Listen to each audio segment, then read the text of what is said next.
De repente, tem um anjo do Senhor que te pegou no colo. Ou que pôs a mão e fez aquele carro desviar.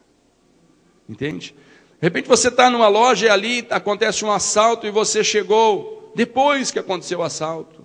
Já aconteceu isso comigo. E aí você fala, Deus, mas tremendo isso que o Senhor fez. Por quê?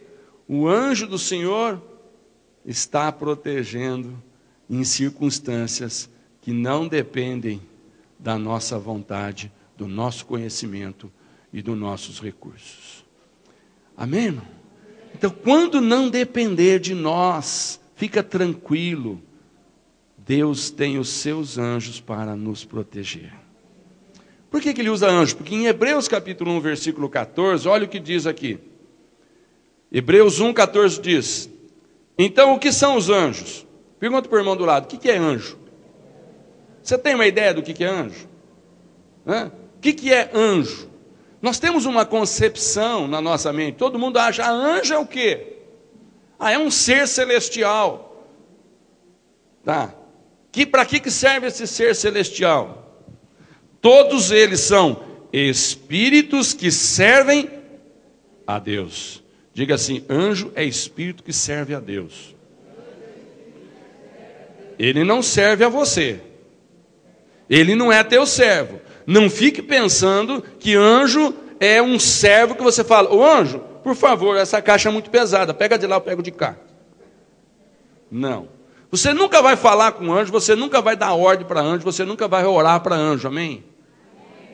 Mas os anjos sempre vão estar disponíveis, porque olha o que diz o texto. Deus envia para ajudar os que vão receber a salvação. Fala assim, Deus está enviando para mim. Então, preste bem atenção. Anjos são seres espirituais que servem a Deus. E quando Deus nos vê em perigo, Ele fala, meu anjo vai lá e faz o que ele não é capaz. Livra ele. Pega ele pela mão, pega ele no colo, transporta, traz, leva, segura, suspende, abaixa. O que precisa? É Deus quem faz. É Deus quem manda. Amém, irmãos? Fala para o irmão do lado, você tem um anjo da guarda, sabia? Você já viu o teu anjo da guarda? Eu tenho lido alguma coisa sobre pessoas que têm o privilégio de ver o seu anjo da guarda. Deus pode mostrar, não pode? Se for necessário, Deus pode mostrar, claro. E algumas pessoas que relataram, que viram, todos eles falam a respeito desse anjo como um ser muito grande. Você pode ser pequenininho, mas o teu anjo é grande. Você pode ser uma criança, ou você pode ser um adulto, mas o teu anjo é grande. Os que relatam que viram anjo, normalmente falam, e ele tem uma espada, e alguns nas duas mãos. Por que uma espada? Porque quando o anjo entra em ação, é porque a guerra ficou feia. Quando Deus olha e fala, esse daí você mesmo se vira, tá bom? Isso aí na minha palavra diz, não cobiça, se você não cobiçar, você não cai nesse pecado, tá bom? Então isso aí é problema que você mesmo resolve. A palavra de Deus fala, não faça isso dessa forma, porque todo mundo lá fora faz, mas eles não são meus filhos, você é meu filho, para você é diferente, não faz. Se você não fizer, Deus fala, então Satanás não tem onde pegar. Mas tem certas coisas que não dependem de nós. Aí Deus fala assim, não é justo, Satanás, você tem os seus demônios tentando cada um dos meus filhos, mas Deus tem também os seus anjos protegendo cada um dos seus filhos. Aliás, está me ocorrendo uma coisa interessante. É interessante quando a Bíblia fala a maneira como surgiram os demônios. A Bíblia conta que tinha Lúcifer, que era um anjo muito especial que Deus fez, e deu um poder, uma autoridade para ele.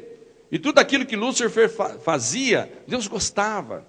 E Lúcifer, inclusive, era encarregado do louvor e da adoração a Deus. Mas um certo dia, ele começou a olhar e ver que por que só conduzir todos os anjos para adorar a Deus, se ele também era um ser especial?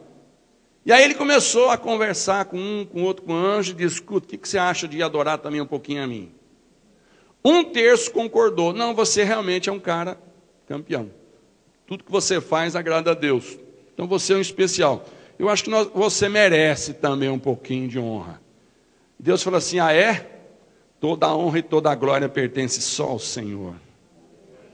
Isso é um princípio, irmão. Toda vez que um ser humano começa a querer ficar famoso, subindo no cangote de Deus, toda vez que alguém começa a querer usar Jesus Cristo como mercadoria para ele ter lucro, toda vez que alguém começa a usar o nome de Deus para ter vantagem, Deus fala, epa, parado aí, toda a honra e toda a glória é só a mim. Amém? Deus não reparte a sua glória. Então, Lúcifer achou que Deus ia repartir, mas o que Deus fez? Falou, você e os seus seguidores, fora daqui. E caiu tudo fora. Caiu um terço. Mas sobrou o quê? 2/3. Então vamos dizer que para cada demônio tem 2 anjos do Senhor. Tem um demônio te tentando? Tem 2 anjos. Se precisar, tem até um exército, tá? Isso é só uma comparação, só para você ficar em paz. Se você está preocupado que tem demônio te tentando, fica tranquilo. Para um demônio tem mais 2 anjos, pelo menos. Tá? Só que a Bíblia fala que, em algumas circunstâncias, um anjo do Senhor só matou um exército de 180.000 pessoas. Um anjo do Senhor. Só, não precisa mais nada. Então, você não precisa de quantidade. Você só precisa que Deus fala, vai lá meu anjo, porque isso agora é para você. Amém, irmãos? Então, anjo da guarda é uma figura que muitas vezes, depois que você aceita Jesus, você fala, pastor, mas aqui também na igreja tem esse negócio de anjo da guarda, vocês também acreditam nisso? Por que eu não iria acreditar naquilo que Jesus disse? Eu não acredito naquilo que uma religião por aí diz que é anjo. Tem que adorar anjinho, tem que fazer imagem de anjinho. Isso daí a Bíblia não diz, então nisso eu não acredito. Mas o Senhor Jesus, olha lá para Mateus capítulo 18, versículo 10, o Senhor Jesus, ele está ali dizendo a respeito da maneira que as pessoas deveriam tratar as crianças. E ele diz, essas crianças são tão especiais, Deus olha para essas crianças com tanto carinho, que Deus coloca para cada criança anjos protegendo. Por que Deus manda anjos proteger criança? Porque criança tem um estágio de inocência, tem um estágio de não conhece o perigo, sabe, tem um estado de pureza no seu coração. Criança é um ser facilmente enganável por adultos com intenção maligna. Criança é um grande potencial, se ela for criada e educada no caminho do Senhor, é um grande potencial de se tornar um servo de Deus que faz o reino de Deus crescer na terra. Então o diabo gosta muito de pôr a mão nas crianças, e é por isso que Deus diz, mas eu ponho anjos para cuidar desses indefesos inocentes. E aqui em Mateus capítulo 18, verso 10, Jesus diz o seguinte, você achou aí Mateus 18, verso 10? Jesus fala assim, cuidado, não desprezem nenhum destes pequeninos. Eu afirmo a vocês que os anjos deles estão sempre na presença do meu Pai que está no céu. Cuidado, não despreze nenhum desses pequeninos. Por quê? O anjo deles está sempre na presença de Deus. Por que o anjo das crianças está sempre na presença de Deus? Porque anjo só age quando Deus manda. Eles estão lá para pegar a próxima ordem de serviço. Você pode dizer amém? Amém. Quantos têm filhos pequenos aqui? Meu irmão, minha irmã, os seus filhos inocentes, fiquem em paz. Cuide deles mesmo. Mas quando você não for capaz de cuidar deles, Deus tem anjos cuidando deles. Isso foi Jesus. Fique em paz. Muitas vezes a gente fala, Senhor, eu tenho ouvido tanta notícia ruim pela televisão, pelos jornais, que estão fazendo isso, aquilo com criança. Meu filho está aí nas escolas, está pelas ruas. Fique em paz. Tome as providências que você pode. E quando você não for capaz de cuidar, fique em paz. Jesus está dizendo, os anjos de Deus estão todo dia na presença de Deus, dizendo assim, que o senhor quer que eu faça para aquela criança? E você acha que Deus fala, olha, eu até precisava, mas sabe, você chegou tarde, já fizeram um estrago com ela. Você acha que isso é possível? Não. Deus se antecipa ao diabo. E quando o maligno começa a intentar coisas terríveis contra a criança, Deus fala para os seus anjos, vai lá e os protege. Agora, nós podemos ter aqui crianças biológicas e crianças espirituais. Crianças espirituais são aquelas pessoas que aceitam Jesus, nascem de novo e têm pouca experiência no caminho do Senhor. Esses novos crentes, esses novos filhos de Deus, você acha que eles não fazem uma porção de bobagem também no começo da caminhada cristã? Faz ou não faz? Não precisa nem levantar a mão, né? Porque nós já fizemos bastante, né? A gente chama de caquinha espiritual.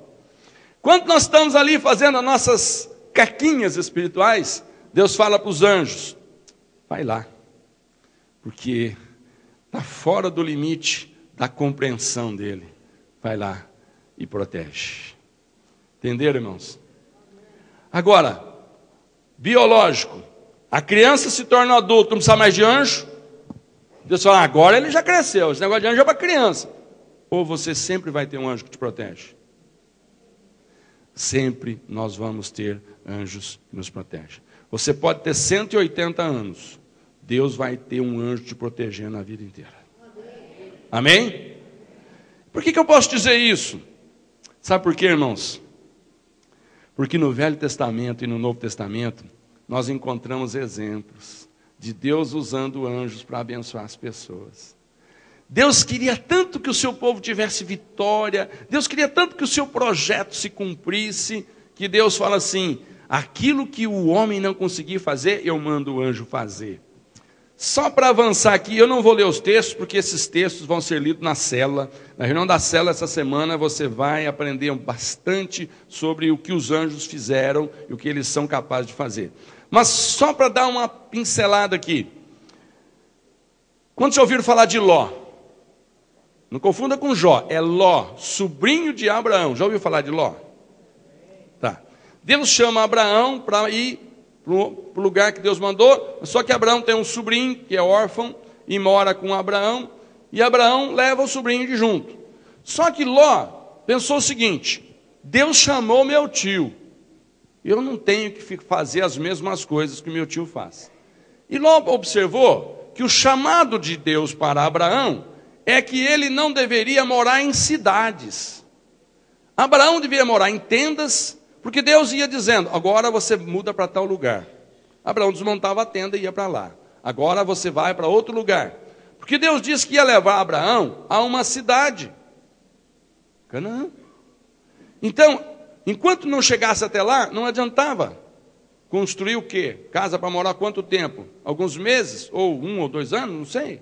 Então, Abraão morava em tendas. Só que o sobrinho, de tanto mudar, falou, esse espírito cigano não me pertence. Sai daqui. Olhou para uma cidade, Sodoma, falou, essa cidade é bonita, olha que cidade bem construída, olha que segurança, aqui tem casa de alvenaria, aqui tem muro na cidade, aqui tem administração, aqui tem padaria, aqui tem supermercado. Vamos imaginar, né, irmãos? E ele falou, quer saber de uma coisa, Abraão, meu tio, muito obrigado por me trazer até aqui, olha que cidade maravilhosa que o senhor me arrumou. E mudou ali para Sodoma. Só que essa cidade, irmãos, era uma cidade de uma promiscuidade sexual tão grande, tinha tanta promiscuidade sexual naquela cidade, tinha tanta imoralidade sexual naquela cidade, que Deus falou assim, Abraão, eu vou acabar com aquela cidade de Sodoma e uma outra que fica perto dela, Gomorra. Essas 2 cidades eu vou mandar o meu anjo e ele vai destruir. Aí Abraão falou, Senhor, mas meu sobrinho Ló está morando lá. O que Deus fez? Falou, fique em paz, é teu sobrinho, eu vou protegê-lo. Mandou anjo, mandou 2 anjos. Os anjos chegaram na casa de Ló, disseram o seguinte, apronta as tuas coisas, porque Deus vai destruir essa cidade. E eles relutaram um pouquinho, o anjo pegou pela mão, sai daqui correndo, Deus vai mandar fogo, vai destruir a cidade. E tirou Ló